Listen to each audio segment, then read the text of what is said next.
ಉಡುಪಿ ಜಿಲ್ಲೆಯ ಕಾರ್ಕಳದ ಬೈಪಾಸ್ ರಸ್ತೆಯಲ್ಲಿರುವ ಆಸ್ಪತ್ರೆಯೊಂದರ ಮುಂಭಾಗದ ಧ್ವನಿ ಹಾರ್ಡ್ವೇರ್ ಎಂಬ ಅಂಗಡಿಯಿಂದ 1.45 ಲಕ್ಷ ರೂಪಾಯಿ ನಗದು ಹಣವನ್ನು ಕಳವು ಮಾಡಿ ತಲೆಮರೆಸಿಕೊಂಡಿದ್ದ ಹಾಸನ ಜಿಲ್ಲೆ ವಿಜಯನಗರ ನಿವಾಸಿಯಾದ 54 ವರ್ಷದ ಮೊಹಮ್ಮದ್ ಇಕ್ಬಾಲ್ನನ್ನು ಕಾರ್ಕಳ ನಗರ ಠಾಣೆಯ ಪೊಲೀಸರು ಮಡಿಕೇರಿಯಲ್ಲಿ ಪತ್ತೆ ಹಚ್ಚಿ ಬಂಧಿಸಿದ್ದಾರೆ.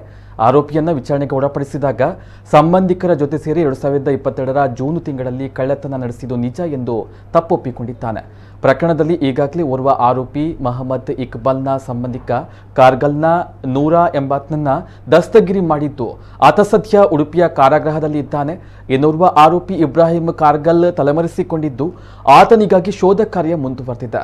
ಇನ್ನು ಆರೋಪಿ ಇಕ್ಬಾಲ್ ಕುಖ್ಯಾತ ಕಳ್ಳನಾಗಿದ್ದು ಈ ಹಿಂದೆ ಈತನ ಮೇಲೆ ಜಿಲ್ಲೆಯ ಕೋಟಾ ಪೊಲೀಸ್ ಠಾಣೆ, ಉತ್ತರ ಕನ್ನಡ ಜಿಲ್ಲೆಯ ಸಿರಸಿನಗರ ಮಾರ್ಕೆಟ್, ಬನವಾಸಿ ಪೊಲೀಸ್ ಠಾಣೆ ಸೇರಿದಂತೆ ಇನ್ನು 6ಕ್ಕೂ ಅಧಿಕ ಪೊಲೀಸ್ ಠಾಣೆಗಳಲ್ಲಿ ಕಳವು ಪ್ರಕರಣ ದಾಖಲಾಗಿದೆ. ಸದ್ಯ ಆರೋಪಿ ಮೊಹಮ್ಮದ್ ಇಕ್ಬಾಲ್ನನ್ನ ನ್ಯಾಯಾಲಯದ ಮುಂದೆ ಹಾಜರುಪಡಿಸಲಾಗಿದೆ.